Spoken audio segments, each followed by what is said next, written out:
Bonjour à tous, je suis très heureuse de vous retrouver pour ce nouvel immédiat. Bonjour Jean-Yves. Bonjour Floriane. Alors avant toute chose Jean-Yves, on va signaler aux téléspectateurs qu'il faut penser à cliquer sur le pouce en l'air, à partager cette vidéo et bien sûr vous pouvez nous laisser des commentaires, on les lit à chaque fois, on y répond de temps en temps. Place au programme du jour désormais. L'image de la semaine, ce sera bien sûr cette ouverture de la Coupe du Monde de rugby. Une ouverture durant laquelle Macron a été hué, durant laquelle Jean Dujardin a été ovationné et durant laquelle la presse étrangère a trouvé certains détails bizarres, tandis que notre presse française s'est mise à détester la France. Le dossier du jour sera consacré au Puy du Fou. On vous en parlait déjà la semaine dernière, c'était notre coup de chapeau, le Puy du Fou qui a enregistré des résultats d'entrée absolument fabuleux cette année encore et Complément d'enquête lui a consacré un reportage. On l'a regardé pour vous et on va pouvoir le décrypter dans cet immédiat. On n'oubliera pas bien sûr les pastilles de l'information et le portrait piquant du jour réalisé en partenariat avec le gym via Claude Cholet. Il sera consacré à Miss Ibiza, enfin pardonnez-moi, c'est Anna Cabana. Immédiat 458, c'est parti.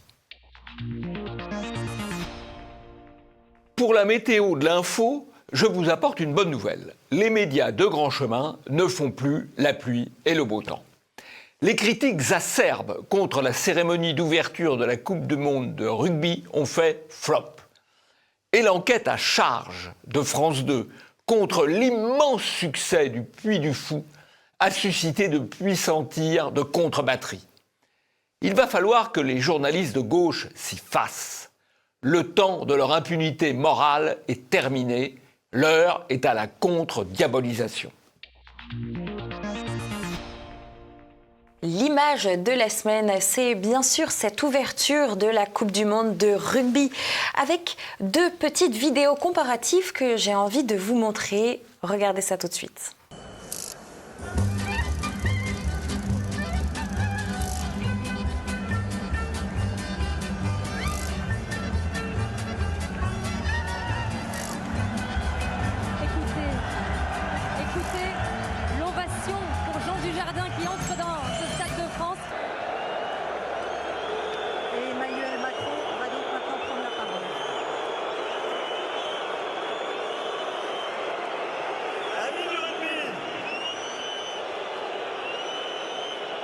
Ce qu'on a pu voir dans ces vidéos, c'est d'abord un Jean Dujardin qui est acclamé par la foule, par l'intégralité du Stade de France.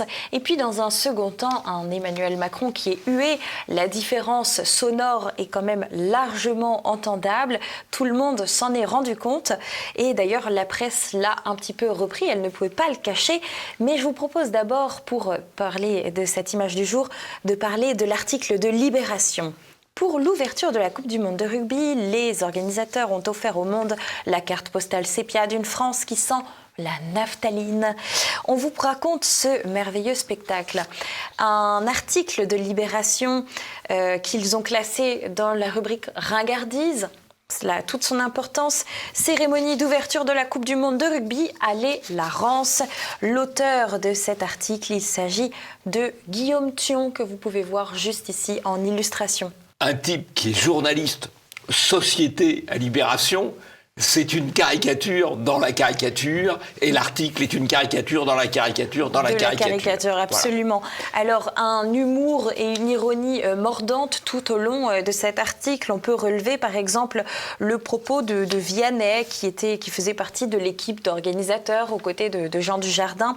Vianney qui dit « On a essayé de trouver pour cette cérémonie donc ce qui nous rassemble dans ce pays, et en fait, c'est plein de choses dont on peut être fier. » Et le journaliste de Libération, Guillaume Thion, de répondre « ça, on n'en doute pas ». Enfin, ce ne sont que des enchaînements de la sorte. On a également cette conclusion, malgré tout, Macron descend avec son micro pour ouvrir la fête sportive. Il est hué par les mêmes qui chantaient durant le spectacle. Là, on n'a pas compris. Les valeurs sont presque celles que l'on va retrouver lundi matin en se réveillant, c'est-à-dire un pays où l'on parle du retour de l'uniforme à l'école, où le président jupitérien décide des 49.3 comme un chef de village incontestable, où l'on dit perlimpinpin et saperlipopette, où il faut faire 2 heures de caisse pour trouver un médecin, où les hommages culturels vont au Puy du Fou. Cette France rance, on l'a vu en spectacle, on en a ri. On a été éberlué, c'est presque la nôtre, on peut aussi la refuser. Alors là, c'est quand même une conclusion en apothéose, Jean-Yves. Oui, parce que ça vise à présenter Macron comme un type de droite, ce qui est quand même absolument fabuleux comme retournement de situation. Bon, c'est intéressant, ces journalistes le problème bobos, de quand même. Libération, le problème de Libération, c'est que ça n'est lu par personne, c'est subventionné par tout le monde, et ça donne le ton dans la classe journalistique. Car quand je dis que ce n'est lu par personne, si, c'est lu par la caste médiatique. Voilà. C'est en ça que c'est important. C'est pour ça que nous en parlons.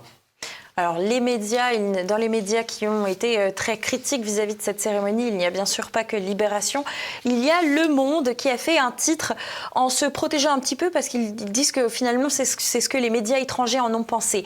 Coupe du monde de rugby, bizarre, entre guillemets, confus, entre guillemets, et avec un coq pénible, entre guillemets. Et eux, ils parlent de médias étrangers qui sont perplexes face à la cérémonie d'ouverture. À noter quand même qu'ils écrivent cette phrase, toujours en citant la presse étrangère. The Times souligne que le public français a été bien plus respectueux du haka que de son propre président hué à son arrivée sur le terrain. On a également 20 minutes qui nous a produit un article absolument fabuleux. Ma France, mon pinard, mon cochon. Plus fâcheux, la cérémonie qui, paraît-il, célébrait l'art de vivre à la française n'est pas vraiment inclusive. Ici, un manque de représentativité. Là-bas, des symboles désuets, comme le magnifique jambon de pays, apparu à plusieurs reprises à l'écran, limite ostentatoire. On frôle parfois la version chorégraphiée du même rétrograde. Ma France, mon pinard, mon cochon, bla bla bla. Très intéressant pour 20 minutes. On a Télérama, bien sûr, qui aussi s'est occupé de faire un hommage à cette cérémonie d'ouverture. TF1 ouvre la Coupe du Monde de rugby par un hommage à Jean-Pierre Pernaut. Une France comme on ne l'a jamais vue, sauf dans les yeux des humoristes. Très intéressant là encore. Et tout de même, la presse française, je vous le disais, n'a pas pu passer à côté des sifflets qui ont eu lieu, qu'on vient d'entendre lorsque Macron s'est exprimé pour ouvrir cette cérémonie. Figaro Sport, Coupe du Monde de rugby, Macron sifflé, une cérémonie d'ouverture réussie. Qui est un parallèle assez original, quand même, vous en conviendrez, Jean-Yves. On a également L'Équipe, un journal très très lu, qui a titré « Macron hué pendant la cérémonie d'ouverture de la Coupe du Monde ». Et ce qui est très intéressant, c'est que face à cet article de Libération, à ces articles plus généralement qui se sont montrés critiques de cette cérémonie, eh bien, il y a eu des réponses. On commence avec un édito de RTL, de Alba Ventura, qui est revenu sur cet article de Libé. Critique contre la cérémonie d'ouverture du mondial de rugby, Libé à côté de la plaque. Elle continue même en disant que Libération a sévèrement critiqué la mise en scène de Jean Dujardin.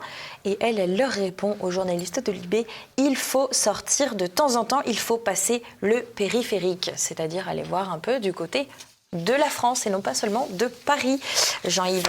On a bien sûr Figaro Vox qui a produit une tribune aussi par le biais de Thomas Morales. Est-il encore permis de célébrer une France des traditions sans être jugé rance ? Rance, donc le Vive la Rance, c'était le titre de Libération. Et Causeur qui est revenu aussi sur cet article de Libération en titrant Rugby, charcuterie et Puy du Fou, Vive la France, eux, bien entendu, tout en reprenant les partisans des déconstructeurs de la France que nous aimons, qui ont vu dans le jambon de pays présenté dans la cérémonie un symbole ostentatoire à la limite de l'islamophobie. Alors, je crois que ce qui est important finalement dans tout ça, c'est pas les articles critiques du Monde et de Libération qui sont attendus, normaux, attendus, voilà. On n'est plus surpris. Téléphoner, on n'est plus surpris. Ce qui est surprenant et ce qui est positif, c'est qu'il y a des articles en défense. Alors évidemment, on a Causeur, on a Boulevard Voltaire, ça c'est normal, mais on a aussi le Figaro, plus exactement le Figaro Vox, mais on a aussi le Figaro Sport, ça c'est plus intéressant. On a Alba Ventura sur RTL, elle c'est plutôt une journaliste de grand mainstream, hein. Donc on voit qu'il y a quand même une réaction qui se fait jour et qui a un début de basculement, y compris dans la classe médiatique, c'est-à-dire qu'il y a maintenant un certain nombre de médias, et pas seulement dans le groupe Bolloré, qui donnent un autre son de cloche, et ça c'est extrêmement important, c'est extrêmement positif, et c'est ce qu'il faut retenir. Le dossier du jour, nous avons décidé de le consacrer au Puy du Fou. On vous en parlait la semaine dernière. Voici les premières secondes du complément d'enquête ainsi que quelques extraits choisis pour vous aider à comprendre de quoi il en est. C'est une multinationale du spectacle qui fait fortune grâce à son armée de bénévoles. Messieurs, dames, pour une œuvre d'inspiration chrétienne. Messieurs, dames, s'il vous plaît. Complément d'enquête sur le royaume de la famille de Villiers et son château du Puy du Fou. Dans ce petit coin de Vendée, la République est vue avec défiance. Les Puy-Follets s'épanchent rarement à l'extérieur. Ils font front commun et sont préparés par leur leader à subir les critiques. Faire reconnaître ce qu'ils appellent le génocide vendéen, c'est l'obsession du créateur du Puy du Fou. Tout au long du reportage, voilà quelques petits extraits choisis, mais on fait passer le fonctionnement clos, je cite, du Puy du Fou pour faire passer les Puy-Follets pour une espèce de secte un peu bizarre. Le bénévolat, bien sûr, est mis en cause. On voit ces premières images des guignols de l'info où Philippe de Villiers demande l'aumône pour son Puy du Fou. On a la famille de Villiers qui est mise en cause, elle aussi, son fonctionnement quasiment royale, nous dit ce reportage, mais elle est également jugée partie parce que les reporters de complément d'enquête sont allés chercher dans une rupture familiale l'un des fils de Villiers qui ne parle plus depuis à sa famille pour en faire un témoin de choix tout au long de ce reportage. On parle aussi donc de la remise en cause du génocide vendéen, qui est quelque chose qui est réclamé par Philippe de Villiers, mais qui ne doit pas être appelé comme ça selon le reportage. On rappelle également que la Vendée, de façon totalement anachronique, considère la République avec défiance. Alors, c'était peut-être vrai pendant les guerres de Vendée, mais aujourd'hui, peut-on vraiment dire cela? C'est une vraie question à poser. Et puis, par ailleurs, les compléments d'enquête, vous le savez, chers téléspectateurs, finissent toujours par une interview avec une personnalité. Là, l'interview de conclusion se passe avec Nicolas de Villiers, le fils de Philippe de Villiers. Et cette interview est particulièrement agressive. Jean-Yves, peut-être un mot sur ces procédés de complément d'enquête? C'est un procédé de mise en accusation, c'est un procédé de dénigrement. Et alors, c'est quand même assez intéressant de voir, les compléments d'enquête, c'est le service public, ils vivent de l'impôt. Ils coûtent le service public, c'est 4 milliards. France Télévisions, c'est 4 milliards. Ces gens-là vivent de l'impôt. Et donc, dénigrent le Puy du Fou. De quoi vit le Puy du Fou? De deux choses. D'abord, effectivement, du bénévolat pour la cinécénie, qui est le spectacle originel qui est réalisé par des bénévoles, par des milliers de bénévoles, et par le public qui vient payer pour accéder au site et au parc à thème du Puy du Fou. Donc voilà des gens qui vivent de subventions et qui critiquent des gens qui vivent autrement, c'est-à-dire par le bénévolat d'un côté et les dons. C'est l'économie de la générosité et puis tout simplement une économie marchande. Donc ça, c'est une première... Mais ça a disparu, le don de soi, Jean-Yves. Donc ça étonne les journalistes. Ça étonne, ça les choque. Eux, ils vivent de l'argent public. Moi, je ne ferai rien si on ne me paye pas. Voilà, c'est ça le journalisme aujourd'hui. Ils sont payés pour dénigrer. C'est tout de même assez insupportable. Le deuxième élément, c'est que ça a développé la Vendée. Et la Vendée, c'est la région de France où il y a le moins de chômage, où il y a le plus de développement économique, où il y a de la petite industrie qui s'est développée. Et donc, je pense que ça mériterait d'être pris en considération. Et si les journalistes sont allés sur place, ils ont dû être frappés par voir le développement économique en périphérie du Puy du Fou. Dernier élément, s'agissant du génocide vendéen, ben oui, c'est vrai que les guerres républicaines ont massacré les populations vendéennes, ont commis une infinité de crimes de guerre, et c'était même revendiqué, puisqu'il y a des déclarations de la Convention, des déclarations conventionnelles, donc à la tribune de ce qui était l'Assemblée nationale de l'époque, qui appellent au populicide, à la destruction des populations vendéennes qui, pour des raisons tenant à leur affection religieuse, refusaient de se rallier à la République de Robespierre. Alors, ce qui est très intéressant, c'est qu'on a un des journalistes de complément d'enquête, c'est Raphaël Tressani, qui a donné un entretien à Ouest France juste avant l'apparition de ce complément d'enquête. Et il dit « Je n'ai jamais vu une telle omerta ». Et là, peut-être, Jean-Yves, qu'aussi, vous pouvez nous expliquer quelque chose sur ces journalistes qui sont de plus en plus mal accueillis par les populations plus traditionnelles. Si vous voulez, les gens savent que les journalistes de ce type, que ces désinformateurs de ce type, ils vont prendre 5 minutes, 10 minutes, un quart d'heure, une demi-heure, 1 heure d'enregistrement pour extraire les 10 secondes ou 20 secondes qui vont leur permettre de nourrir leur narratif. C'est-à-dire qu'avant de faire le reportage, ils font le script. Ils savent ce qu'ils vont dire avant de faire le reportage, avant d'interroger les gens. Et ils font le reportage, ils interrogent les gens et ils découpent dans les images qu'ils ont prises, dans les entretiens qu'ils ont pris, ce qui leur permet de démontrer ce qu'ils avaient voulu démontrer au préalable. Seulement voilà, les gens commencent à le savoir. Voilà, il y a une perte de confiance. La classe journalistique aujourd'hui, elle est de plus en plus honnie et c'est une bonne chose. Exactement, et il faut le savoir, moi-même qui fais pas mal de montage, eh bien la magie de la télévision, c'est de recoller les bons morceaux au bon moment pour mettre en valeur le propos. Reste à savoir comment est-ce qu'on met en valeur ce propos. Ce qui est intéressant dans le cadre de ce complément d'enquête, c'est qu'il a reçu beaucoup de soutien, parce que globalement, les journalistes ont été, les bons journalistes ont été choqués par la tournure de cette enquête, si l'on peut dire. Eugénie Bastier, par exemple, a publié un article dans Le Figaro le matin. Le Puy du Fou, les leçons d'un triomphe à la française, enraciné, non capitaliste, anti-woke, moderne sans être progressiste, préférant la pierre au plastique et les chevaliers à Mickey, le Puy du Fou est l'anti-Disney, nous dit-elle. On a également Front Populaire. Front Populaire, c'est la revue de Michel Onfray. Le Puy du Fou face aux fossoyeurs de l'histoire. Derrière la polémique ciblant le parc d'attractions se cache une bataille d'universitaires objets de la discorde, le roman national, que ses contempteurs perçoivent comme un outil de propagande droitière, Jean-Yves.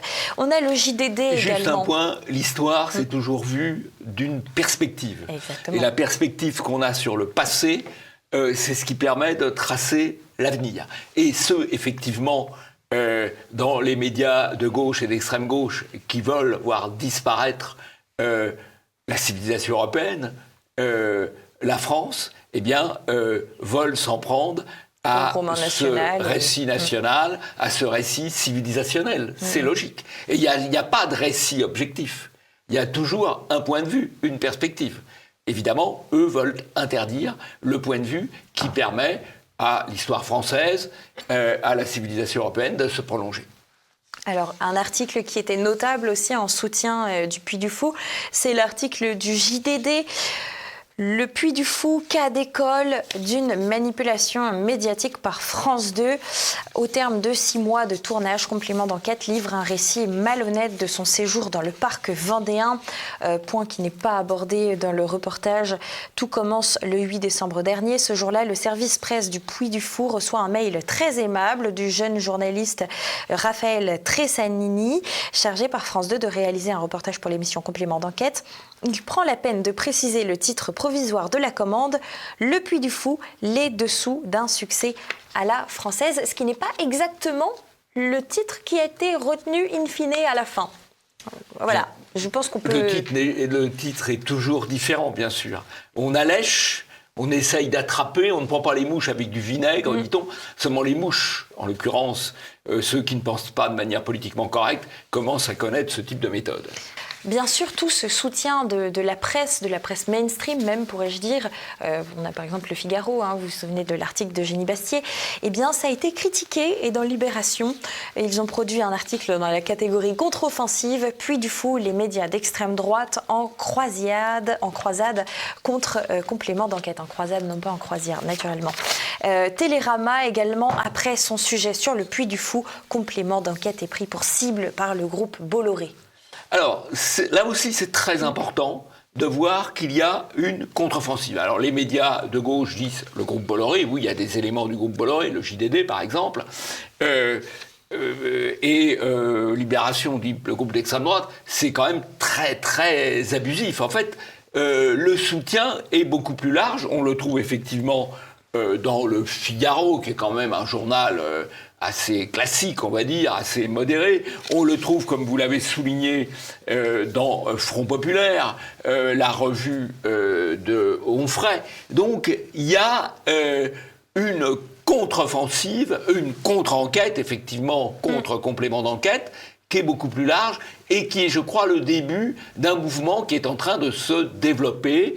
Le moment où, quand quelqu'un était attaqué, il était lâché par tout le monde, ça n'est plus tout à fait le cas. Et je pense qu'on est là dans une situation de contre-offensive qu'il faut évidemment amplifier contre ces médias bobos. Il suffit de voir, d'ailleurs, c'est marrant, le type humain de ce Tressanini, c'est le même que celui de Thion, c'est du sous-produit d'école de journalistes. Philippe de Villiers n'avait pas souhaité répondre à Complément d'enquête, mais pour Immédiat, il a accepté de prendre la parole et de nous raconter comment s'est passé le tournage de Complément d'enquête. On l'écoute tout de suite pour conclure ce dossier du jour. Alors, Complément d'enquête a débarqué au Puy du Fou. Connaissant cette émission qui est mal nommée, Complément d'enquête, c'est une émission partiale, une émission de combat, une émission qui veut détruire toutes les réussites françaises.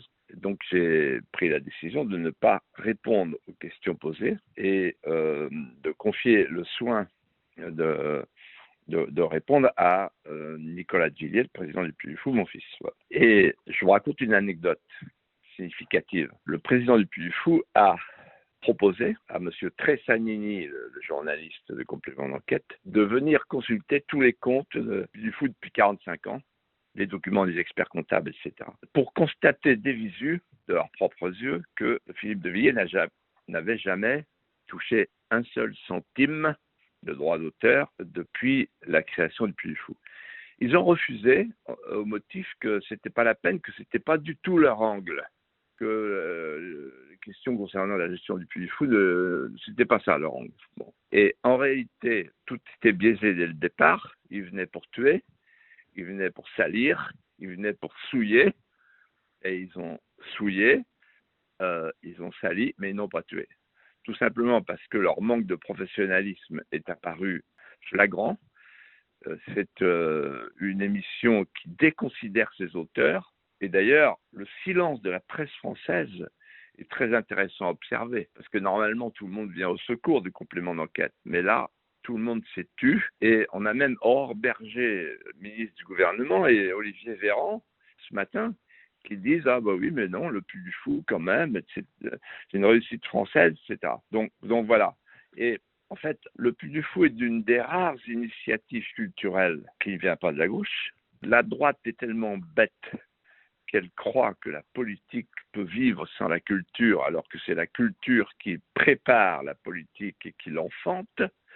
Quant à la gauche, elle cherche à enlaidir et à poursuivre tous ceux qui peuvent ressembler aux Français non décarbonés, non climatiquement neutres, aux Français qui refusent d'être un homme déconstruit, etc. Donc la gauche est tombée dans le wokisme et la droite est dans l'absence. C'est d'ailleurs très intéressant de voir que les hommes politiques de droite se taisent sur cette polémique. Ce sont les journalistes qui font leur métier, et notamment le journal du dimanche, qui a relevé le gant et qui a fait une contre-enquête. Et dans cette contre-enquête, on voit les procédés monstrueux, insidieux, utilisés par complément d'enquête, jusqu'à utiliser les déchirures familiales d'une manière absolument scandaleuse. N'y revenons pas, c'est tellement odieux que ces gens-là sont payés par nos impôts, c'est 4 milliards d'impôts, France 2. Voilà. Et donc, en fait, Delphine Ernotte avait donné le programme, c'était dans Le Monde. Elle avait dit France 2 ne voit pas la réalité telle qu'elle est, mais telle qu'elle doit être. Ah, d'accord, on a compris. J'ai décidé de déposer 2 plaintes. Une plainte pour diffamation, parce que je ne peux pas accepter qu'on laisse entendre que le Puy du Fou a une gestion opaque. Je ne peux pas laisser entendre un seul instant que j'ai pu, moi, bénéficier davantage au Puy du Fou, alors que depuis 45 ans, le Puy du Fou est pour moi un acte d'amour que j'ai déposé dans une ruine embrasée, qui est celle de la Vendée des parias, la Vendée exterminée, la Vendée génocidée. Et la deuxième plainte, précisément, que j'ai confiée à maître Gilles-William Goldnadel, le grand avocat, c'est une plainte pour révisionnisme et négationnisme. Je ne supporte plus qu'on ne reconnaisse pas le génocide vendéen. Il est temps maintenant que le génocide vendéen soit reconnu par nos institutions, par le chef de l'État. Voilà. Donc c'est le début d'une longue procédure, comme l'ont fait les Arméniens. On ira jusqu'au bout, ça mettra du temps, mais on gagnera. Jean-Yves, pour commencer les pastilles de l'information, je vous propose d'écouter des propos de Nicolas Sarkozy, qui était l'invité de l'émission C'est à vous. On l'écoute tout de suite. Je ne comprends pas cet argument, excusez-moi, stupide, selon lequel le Rassemblement national, ou le Front national hier, n'appartiendrait pas à l'arc républicain, alors que dans le même temps, la République les autorise à présenter des candidats. Zemmour appartient à la droite républicaine. Mais bien sûr. Il n'est pas d'extrême droite. Mais non, mais d'abord, arrêtons avec l'extrême droite. Qu'est-ce que ça veut dire? Personne ne définit jamais l'extrême droite. Hein? Quand on n'est pas de gauche, on est d'extrême droite ici. La théorie du grand remplacement, ce n'est pas d'extrême droite? Non, c'est pas l'extrême droite. Il a le droit de penser ça. Oui, alors il est assez drôle, Nicolas Sarkozy, là, pour faire la promotion de son livre. Il clive par rapport au politiquement correct. Il explique que le grand remplacement, c'est normal d'en parler. Il explique que les Russes ont des raisons d'intervenir en Ukraine. Il explique que Zemmour et Marine Le Pen, c'est pas l'extrême droite. Il clive, alors il choque. Alors c'est assez amusant de voir l'allure, l'attitude prise par Aurélie Casse, la journaliste, ou Aurélie Cassé, la journaliste c'est la nouvelle recrue de C'est à vous. La nouvelle recrue de C'est à vous, qui perd pied, en fait, qui perd pied. Elle est éberluée, ouais. Éberluée. Sarkozy sort du script autorisé. C'est extraordinaire. Il faut regarder l'attitude de cette dame, c'est très drôle. SOS Homophobie a trouvé un client. Je m'occupe des vraies femmes. Nous dénonçons les propos transphobes et discriminatoires du gynécologue Victor Acharian à Pau. La transphobie est une réalité aux conséquences graves, notamment dans l'accès à la santé. Elle touche l'ensemble du territoire. Pourquoi est-ce que ce tweet a-t-il été produit? Eh bien, tout simplement parce que dans le cabinet de Acharian Victor, le cabinet qui n'a pas été anonymisé d'ailleurs, il y a eu deux visiteurs d'ailleurs. Et ils ont laissé un avis sur le cabinet de ce gynécologue. C'était le premier rendez-vous de ma compagne trans. Il a refusé de la recevoir. Sa secrétaire nous a jeté froidement. Je déconseille plus jamais. Et Le gynécologue catastrophe a répondu « Monsieur, je suis gynécologue et je m'occupe des vraies femmes. Je n'ai aucune compétence pour m'occuper des hommes en majuscule. Même s'ils se sont rasé la barbe et viennent dire à ma secrétaire qu'ils sont devenus femmes. Ma table d'examen gynécologique, en majuscule là encore, n'est pas adaptée pour examiner les hommes. Vous avez des services spécialisés et très compétents pour s'occuper des hommes comme vous. Je vous remercie d'avoir informé les personnes trans en majuscule, de ne jamais venir me consulter. » Et là, patatras, que n'avait-il fait?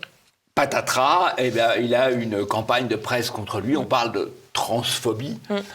C'est la cagophobe. C'est Muret qui parlait de la cagophobe il y a pas mal d'années. Là, on est dans le délire absolu. Car on est dans la revendication d'une minorité,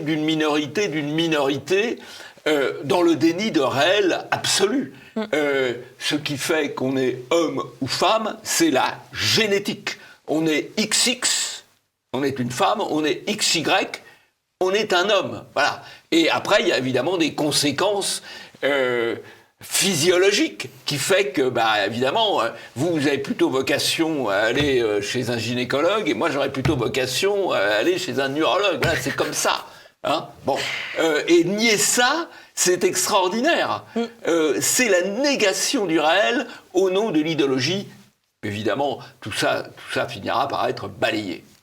Ce qui est intéressant, Jean-Yves, aussi, c'est que dans la revue de presse qui s'affiche juste à côté, eh bien, on a la terminologie femme trans qui est totalement acceptée désormais par les médias, même par Valeurs Actuelles qui parle aussi d'une femme trans, alors que selon le gynéco, on a plutôt des indications pour penser que c'est un homme qui s'est rasé la barbe, donc qui est en transition pour devenir une femme. Alors, il y a un gynécologue qui a une réponse assez drôle en disant non, je ne pourrais pas examiner cette personne. Par contre, je pourrais examiner un homme enceint. Parce qu'effectivement, ce qu'on appelle un homme enceint, c'est en fait une femme biologique qui s'est déclarée homme, mais qui garde ses capacités biologiques et qui, effectivement, dans ce cas-là, peut être examinée par un gynécologue. À noter que l'homme s'est excusé, mais il a réitéré ses propos tout en indiquant fort poliment qu'il y avait des centres plus spécialisés pour s'occuper de ce genre de personnes pour lesquelles il ne pouvait pas faire grand-chose.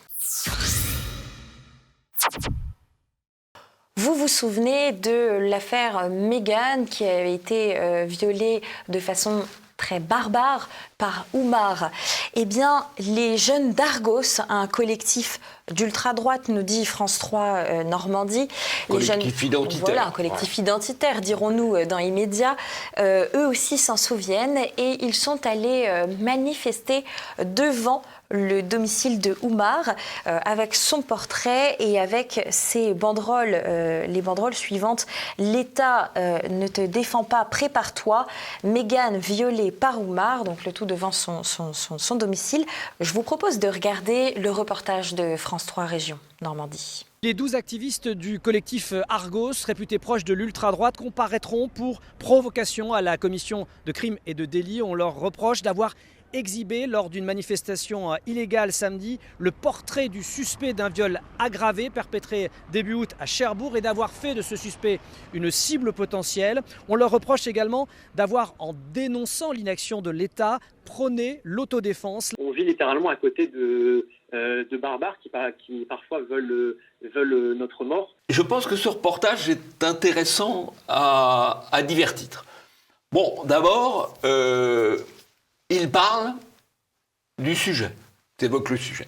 Deuxièmement, il donne la parole au porte-parole de ce mouvement, très brièvement, mais il lui donne la parole. Donc, on peut dire qu'il y a un certain accès à l'information. Alors, malgré tout, il y a des précautions assez incroyables, puisqu'on floute les banderoles, où il y a le message de ce groupe, et on floute le visage d'Oumar, c'est-à-dire le délinquant multirécidiviste qui est l'auteur de ce crime absolument barbare. Donc il y a à la fois du floutage, de l'occultation, mais malgré tout, on en parle et on donne, encore une fois, brièvement la parole au porte-parole d'Argos. Honnêtement, bravo au courage, parce que accepter de s'afficher, de porter la parole, comme il le fait dans le contexte de répression judiciaire, mais aussi de répression professionnelle des gens qui s'écartent de la doxa, c'est très courageux et ça mérite un coup de chapeau. On a également un article de Libération, bien sûr, qui a été écrit en collaboration avec Pierre Plotu. Vous vous souvenez, Pierre Plotu, on en parlait la semaine dernière. Si vous n'avez pas vu son portrait piquant, je vous invite à aller le regarder dans le numéro précédent, qui ont produit donc l'article suivant. Action d'extrême droite à Cherbourg, le retour sous alias de Génération Identitaire. On en profite pour bien tout mélanger. Pierre Plotu n'aime pas trop les groupuscules d'extrême droite, ça vous l'avez compris, mais en revanche, les groupuscules d'extrême gauche comme la Jeune Garde, ça ne le gêne pas beaucoup parce qu'il avait retweeté donc cet article de Libération, puisqu'il en est l'auteur, c'est plutôt logique, jusque-là tout va bien, mais il retweet également Raphaël Arnaud, qui est le leader de la Jeune Garde, le mouvement antifasciste de Paris essentiellement. Un événement a agité ce week-end décidément bien médiatique. C'est une photo de Marine Le Pen qu'elle a elle-même publiée sur son compte X. En route pour la rentrée, on la voit au volant d'une coccinelle, un modèle de Volkswagen. Et Sandrine Rousseau a repris le tweet de la façon suivante. Je ne peux pas croire que ce soit un hasard. Elle tweet ensuite, juste en dessous, pour être un peu plus explicite, comment Hitler impose l'auto du peuple. Elle parle bien sûr de Volkswagen, qui est la voiture qui a été promue pour le peuple allemand, une voiture qui était à bas coût. Et puis le lendemain, elle pensait qu'elle n'était toujours pas assez claire. Eh bien, elle a publié le tweet suivant. Cette photo, disons les choses clairement, est un signal envoyé à la base militante fasciste du vote Zemmour pour la récupérer en vue des européennes. Il n'y a pas de banalisation ou de normalisation du RN. Cela n'existe pas et cela n'existera jamais. Les coulisses de la photo, chers téléspectateurs, les voici, je vous propose de les regarder. En soi, c'est l'élection qui se rétro-énorme. Donc 9 candidates se présenteront devant vous pour faire partager leur passion et on sera ici pour la journée. Et à 17h, cette magnifique événement. En fait, Marine Le Pen faisait coucou. Mais vous voyez, moi, quand je fais coucou, je prends la main gauche, c'est plus prudent. Parce que si jamais vous faites coucou avec la main droite, là, vous avez le journaliste qui bloque arrêt sur image. Et alors là, c'est le point Godwin qui ressort. Le point Godwin, il faut en finir avec le point Godwin. Notamment, regardez, avec l'Ukraine, Poutine nous explique que c'est des nazis ukrainiens.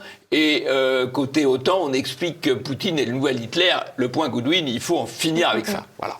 Alors retenez-le bien, chers téléspectateurs, ceci est un coucou, ceci n'est pas un coucou. Il y a une marque dont on va vous parler qui s'est offert une pub assez originale. C'est pas Volkswagen, là. Et c'est pas Volkswagen, c'est Sephora France, Jean-Yves. Je vous propose de regarder tout de suite pourquoi est-ce que cela a fait polémique. Comment on fait de foot en club, parce que je me sentais pas forcément à ma place. Et vraiment, la première équipe à laquelle j'ai fait partie, c'est les Hijabeuses. Je retrouve des filles qui ont le même combat que moi. Elles m'ont aidé à gagner en maturité, à comprendre mes droits. Elles vont beaucoup me soutenir dans tout ce que j'entreprends. C'est inclusif. Il y a des femmes non musulmanes comme des femmes musulmanes. Qu'est-ce qu'il faut faire puisque c'est interdit par le Conseil d'État? Qu'est-ce qu'il faut faire? Il faut aller chez Sephora et aller prendre le PDG, boycotter. Non, mais est-ce qu'il doit être sanctionné? Faut pas. Qu'est-ce qu'il faut faire en fait? La prétention de ces boîtes à dire le bien est incroyable quand même. C'est une vidéo qui a été publiée sur le compte Instagram du compte Sephora France qui a fait polémique et qui a tout de suite dégagé un tendance France sur X. C'est le hashtag boycott Sephora. Ce n'est pas la première fois d'ailleurs, Jean-Yves, que les hijabeuses, parce qu'il s'agit d'elles, s'associent avec une marque grand public. Elles avaient déjà collaboré avec Nike. On s'en souvient, c'était une campagne de vêtements de sport où justement c'était des hijabs sportifs ou dits sportifs.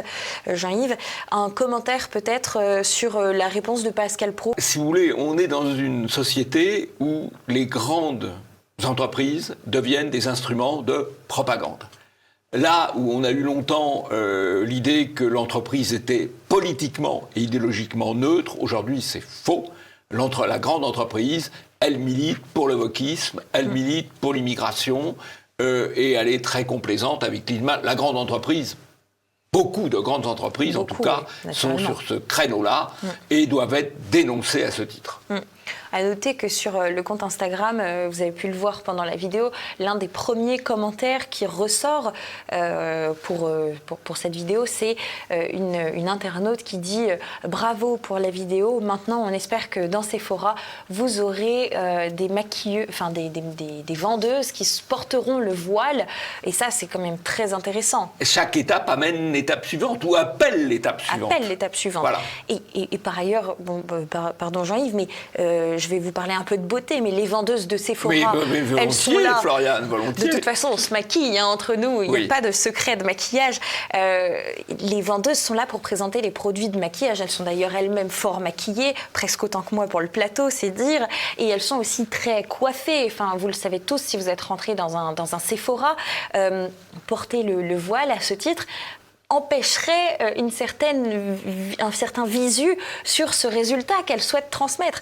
Donc c'est quand même, on est sur de la beauté, mais qu'il faut cacher, promouvoir, c'est contradictoire comme message. Ah oui, quand toutes les femmes seront voilées à l'afghane, Sephora risque quand même d'avoir quelques problèmes. D'ailleurs, il y a un vrai phénomène incroyable, enfin, je veux dire, c'est les fossiles ultra longs qui touchent les sourcils, mais le voile, quoi. Ouais. Je me cache, mais je me montre. Oui, bien sûr. C'est coucou. Parlons désormais de Wikipédia et d'une des pages Wikipédia qui a subi un véritable assaut. Il s'agit de la page de Jean-Paul Gourevitch. Jean-Paul Gourevitch, vous le savez, qui est très connu pour ses études sur l'immigration. Et que n'a-t-il pas fait ? Eh bien, il a fait paraître une étude chez Contribuables et Associés qui chiffre le coût de l'immigration à plusieurs dizaines de milliards, le coût de l'immigration pour la France. Plus de 50 milliards, Plus de 50 milliards. C'est son chiffre. C'est son chiffre. Personnellement, absolument. Je pense que le chiffre est plus élevé, mais enfin, c'est son chiffre. C'est son chiffre. Il a le mérite, Jean-Paul Gourevitch, de passer dans des tas de médias. Eh bien, il a vécu, à la suite de cette parution, un véritable assaut sur sa page Wikipédia. Je crois même qu'on pourrait parler d'une guerre d'édition. On a modifié, par exemple, sa présentation qui a été la suivante. Jean-Paul Gourevitch, né le 7 septembre 1941, est un essayiste français. Il est principalement connu pour ses études sur l'immigration, l'Afrique, l'islamisme et la littérature jeunesse. Eh bien, on a modifié, il est principalement connu pour ses études, pour ses publications alarmistes sur le coût qu'engendrerait l'immigration au budget de la France, qui sont critiquées pour l'absence de rigueur scientifique et reprises par les militants d'extrême droite. Des modifications comme ça, il y en a eu des tonnes sur la page Wikipédia. Je vous montre en illustration un visuel. On peut accéder à l'historique des modifications. Les modifications, elles ont été produites notamment par un internaute utilisateur de Wikipédia qui s'appelle Chouette Bougonne. Chouette Bougonne, par exemple, en une journée, elle a fait plus de 30 modifications sur la page de Jean-Paul Gourevitch. Je ne sais pas si vous imaginez. Jean-Yves, peut-être un commentaire sur Wikipédia ? Alors, je crois que Wikipédia était au départ une très belle idée, c'est-à-dire une encyclopédie contributive, coopérative, collaborative, et qui reste utile dans pas mal de domaines. Mais qui a été pris, le contrôle en a été pris par des petits groupes gauchistes, constitués de permanents d'associations, donc qui sont payés, et donc le métier consiste à pourrir un certain nombre de pages. C'est très exactement ce qu'ils ont fait sur Gourevitch. Il y a vraiment dans Wikipédia deux biais. Il y a le premier biais qui est le biais par les sources dites secondaires, c'est-à-dire très souvent les articles de la grande presse. Et donc il y a un premier biais, mais bon, admettons ce premier biais, et un deuxième biais qui est le biais par l'intervention de milices d'extrême gauche sur les contenus. Alors je dis au passage, quand vous voyez sur Wikipédia des appels de fonds, aidez-nous, il ne faut surtout pas donner, gardez votre argent pour TV Liberté, il ne faut surtout pas donner parce que vous nourrissez une machine qui sur certains sujets, sur certains articles, est devenue une machine d'extrême gauche. On ne pouvait pas ne pas évoquer ce qui se passe actuellement à Lampedusa. Je vous propose pour cela de regarder les images et le commentaire de BFM TV. Des embarcations de fortune par dizaines arrivent sur l'île de Lampedusa. Au péril de leur vie, ces migrants viennent de traverser la mer Méditerranée. En 24 heures à peine, près de 6000 personnes ont débarqué. Le centre d'accueil peut accueillir jusqu'à 400 migrants. Il est totalement dépassé. Certains patientent à même le sol, comme le montre l'ancienne maire de Lampedusa. Alors là, on est évidemment dans le lacrymal et dans la désinformation par suggestion. On dit ils ont traversé la Méditerranée. La Méditerranée, c'est grand. En fait, entre la Tunisie et Lampedusa, il y a 120 km, c'est-à-dire la Manche, 2 fois la Manche, on va dire. Mais donc, on dit ils ont traversé la Méditerranée au péril de leur vie. Bon, c'est évidemment amphigorique. Bon, en fait, la situation auquel on assiste à Lampedusa, c'est une opération d'invasion migratoire, de submersion migratoire. Et je crois que par rapport à ça, il faut reprendre ce qu'avait dit Hubert Védrine, ancien secrétaire général de l'Élysée sous François Mitterrand, ancien ministre des Affaires étrangères de Lionel Jospin, en disant un jour le recours à la force sera inéluctable. Et il évoquait le fait d'un blocus maritime, il évoquait le fait d'avoir à détruire les bateaux des passeurs. Je crois que ce sera un jour ou l'autre la question qui va se poser. Partons pour conclure ces pastilles de l'information aux États-Unis, plus précisément au chevet de Joe Biden. Je vous propose de regarder sa dernière conférence de presse. Au chevet, le terme est bien choisi. He may have a game plan. He just hasn't shared it with me.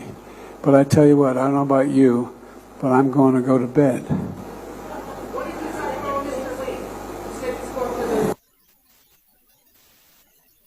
Yeah, we talked about at the conference overall. We talked about stability. We talked about making sure that the third world, the southern hemisphere had access to change it, had access. It wasn't confrontational at all. You came up with Thank you, everybody. This ends the press conference. Thanks, everyone. Thank you. Thank you.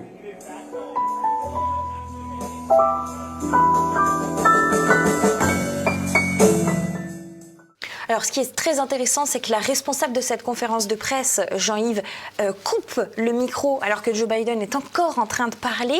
Et par ailleurs, elle avait quand même tout prévu parce que la musique de jazz que vous entendez à la fin est diffusée de façon tellement forte qu'elle couvre les propos de Joe Biden qui continue de répondre aux journalistes parce que lui, il n'a pas tout compris de la situation. D'ailleurs, les journalistes parlent de réponses étranges de Joe Biden, de moments de confusion pour Joe Biden, ça c'est l'Obs, des réponses surprenante selon Ouest France et un discours confus pour Soir Mag. Tous les médias l'ont relevé cette fois-ci, Jean-Yves.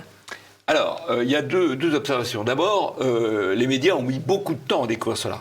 Parce que des scènes où Biden perd un peu la tête, il y en a depuis 1 an, depuis 2 ans. Ou perd l'équilibre. Ou perd l'équilibre. Bon, il y en a beaucoup qui montrent que Biden est malheureusement pour lui atteint par une forme aggravée de sénilité, de démence sénile. Ce qui est quand même incroyable, c'est que les médias aient mis tant de temps à en parler. Ce qui est incroyable, c'est qu'à l'époque de Trump, ils passaient leur temps à mettre en exergue des déclarations qu'ils n'approuvaient pas, et ils ont passé 1 année à nous expliquer que Poutine était malade. Bon, donc il y a eu un phénomène d'occultation extraordinaire, en même temps que de surinterprétation de personnalités qu'ils n'aiment pas. Et puis il y a une question qui devrait être posée. Il est manifeste que Biden n'est pas en état de gouverner les États-Unis. Alors, qui gouverne les États-Unis ? Qui gouverne les États-Unis ? Je sais bien qu'on n'a pas le droit de poser la question qui gouverne les États-Unis ? On peut avoir une petite idée. C'est en partie les services secrets.